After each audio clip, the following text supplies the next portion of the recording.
Hey guys, welcome to my YouTube channel. ನಾನಿವತ್ತು ನಿಮಗೆ veg Kurma ಹೇಗೆ ಮಾಡಬೇಕು ಅಂತ ಹೇಳ್ಕೊಡ್ತಾ ಇದ್ದೀನಿ.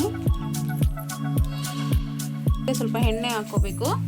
ಆ ಎಣ್ಣೆ ಕಾದಾದ್ಮೇಲೆ ಸ್ವಲ್ಪ ಈರುಳ್ಳಿ ಹಾಕಿ ಚೆನ್ನಾಗಿ ಫ್ರೈ ಮಾಡಬೇಕು. ಶುಂಠಿ ಬೆಳ್ಳುಳ್ಳಿ ಪೇಸ್ಟ್ ಆ್ಯಡ್ ಮಾಡಿ ಅದರ ಘಮ ಹೋಗೋ ತನಕ ಅದನ್ನು ಚೆನ್ನಾಗಿ ಫ್ರೈ ಮಾಡ್ಕೊಳ್ಳಿ. ಇದ್ರ ಜೊತೆಗೆ ನಾನು ಕುಕ್ಕರಲ್ಲಿ ಸ್ವಲ್ಪ ತರಕಾರಿ ಹಾಕಿ ಬೇಯಿಸಿಟ್ಟಿದ್ದೆ, ಆದರೆ ವಿಡಿಯೋದಲ್ಲಿ ತೋರ್ಸೋಕ್ಕಾಗಲಿಲ್ಲ. ಅದಕ್ಕೆ ಸ್ವಲ್ಪ ಅರಿಶಿನ ಉಪ್ಪು ಹಾಕಿ ಚೆನ್ನಾಗಿ 2 ವಿಷಲ್ ಹಾಕಿ ಬೇಯಿಸಿದ್ದೆ. ಅದನ್ನು ಆ್ಯಡ್ ಮಾಡ್ತಾ ಇದ್ದೀನಿ ಇದರೊಳಗಡೆ. ಇದಕ್ಕೆ ಸ್ವಲ್ಪ ಅರಿಶಿನ, ಗರಂ ಮಸಾಲೆ, ಖಾರದ ಪುಡಿ, ಉಪ್ಪು ಮತ್ತು 1 ಟೊಮೆಟೊ ಹಾಕಿ ಚೆನ್ನಾಗಿ ಫ್ರೈ ಮಾಡ್ಕೊಳ್ಳಿ.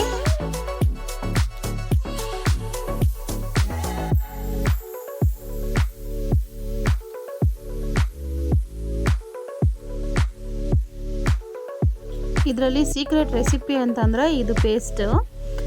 ಇದು ಹೆಂಗೆ ಮಾಡೋದಂದರೆ, ಇದಕ್ಕೆ ಸ್ವಲ್ಪ ಕೊಬ್ಬರಿ, ಗೋಡಂಬಿ ಮತ್ತು ಗಸಗಸೆ ಹಾಕಿ ಮಿಕ್ಸಿಗೆ ಹಾಕಬೇಕು. ಇದೆಲ್ಲ ಆದಮೇಲೆ ಲಾಸ್ಟಲ್ಲಿ ಕೊತ್ತಂಬರಿ ಹಾಕಿ ಚೆನ್ನಾಗಿ ಮಿಕ್ಸ್ ಮಾಡ್ಕೊಳ್ಳಿ. ಇದು ಚಪಾತಿಗೆ, ಗೀ ರೈಸ್ಗೆ ಮತ್ತು ಜೀರಾ ರೈಸು ಅದಕ್ಕೆಲ್ಲ ತುಂಬ ಚೆನ್ನಾಗಿರುತ್ತೆ. ಇದು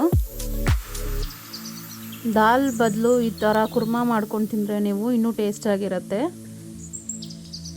ನೋಡಿ, ಈಗ ಫುಲ್ ರೆಡಿ ಆಗಿದೆ. ಜಾಸ್ತಿ ಕಾಯ್ಸೋಕ್ಕೆ ಹೋಗಬಾರ್ದು, ಯಾಕಂದರೆ ತರಕಾರಿ ಆಲ್ರೆಡಿ ಬೇಯಿಸಿರ್ತೀವಲ್ವಾ. ನೋಡಿ, ಈಗ ರೆಡಿ ಆಗಿದೆ. ನಾನು ಈ ಕುರ್ಮಾನ ಚಪಾತಿಗೆ ಮಾಡ್ಕೊಂಡಿದ್ದೀನಿ. ತುಂಬ ಟೇಸ್ಟಾಗಿತ್ತು. ನೀವು ಮನೇಲಿ ಟ್ರೈ ಮಾಡಿ ಹೇಗಿತ್ತು ಅಂತ ಕಾಮೆಂಟ್ ಮಾಡಿ. Thank you for watching.